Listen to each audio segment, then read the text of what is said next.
ঘরোয়া রান্না উইথ ব্লগে সবাইকে স্বাগত জানিয়ে আজকের রেসিপি শুরু করছি মিনি কেক, যেটা বাচ্চারা খেতে খুবই পছন্দ করবে। শুধু বাচ্চারাই নয়, বড়রাও খেতে খুব পছন্দ করবে। এই রেসিপি আমি কিভাবে বানাই সেটাই আপনাদের সাথে শেয়ার করছি। চলুন তাহলে রেসিপিটি শুরু করা যাক। তার জন্য সবার প্রথমে একটা মিক্সির জারে 1 বাটি সুজি দিয়ে দেব। 1 বাটি সুজি দিয়ে দেওয়ার পর এটা ব্লেন্ড করে নিয়েছি, দিয়ে একটা পাত্রে ঢেলে নেব।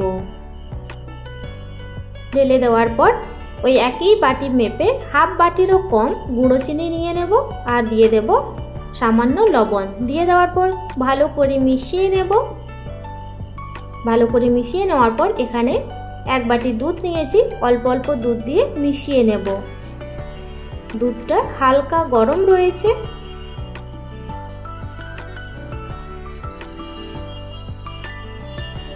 খুব সুন্দরভাবে মিশিয়ে নেওয়ার পর এটা ঢাকা দিয়ে রাখবো 5 থেকে 7 মিনিট।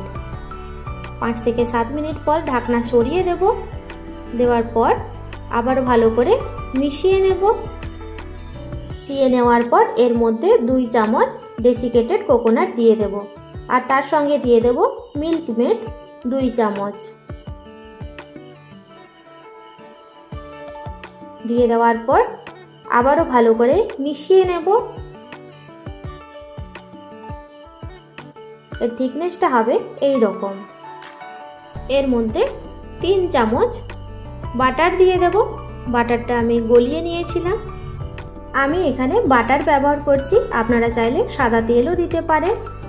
দিয়ে দেওয়ার পর ভালো করে মিশিয়ে নেব। মিশিয়ে নেওয়ার পর এর মধ্যে হাফ চা চামচ বেকিং পাউডার আর 1 চিমটে বেকিং সোডা দিয়ে দেব আর 1 চামচ দুধ দিয়ে ভালো করে মিশিয়ে নেব।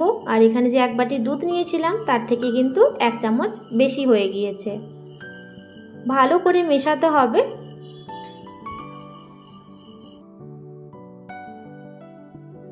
অপর দিকে এই কেকগুলো বানানোর জন্য আপাম তাওয়া গরম করে নিয়েছি। দিয়ে এর মধ্যে বাটার দিয়ে দেব।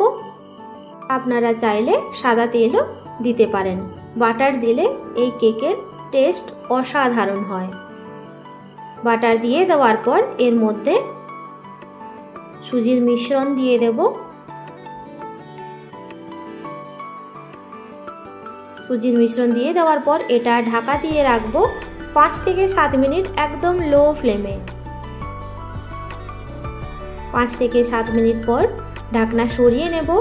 ওপরটা দেখুন সুন্দরভাবে শুকিয়ে গিয়েছে, তার মানে আমাদের মিনি কেক রেডি।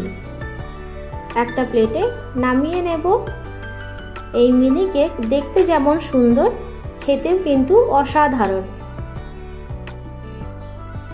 আপনারাও এভাবে বানিয়ে দেখুন, এর স্বাদ আপনাদেরও ভালো লাগবে। একটা কেক দেখাচ্ছি, এর টেক্সচারটা কেমন, কতটা নরম, কতটা স্পঞ্জি হয়েছে। খুবই কম সময়ে আপনারাও এই রেসিপিটি বানিয়ে নিতে পারবেন। আমার এই রেসিপি আপনাদের ভালো লাগলে অবশ্যই একটা লাইক দেবেন আর কমেন্টে জানাবেন। আর এইরকমই নিত্য নতুন রেসিপির আপডেট পাওয়ার জন্য অবশ্যই চ্যানেলটি সাবস্ক্রাইব করে পাশে থাকবেন। আজ তাহলে এই পর্যন্ত, দেখা হবে নতুন একটা রেসিপি নিয়ে। সবাই ভালো থাকবেন, সুস্থ থাকবেন।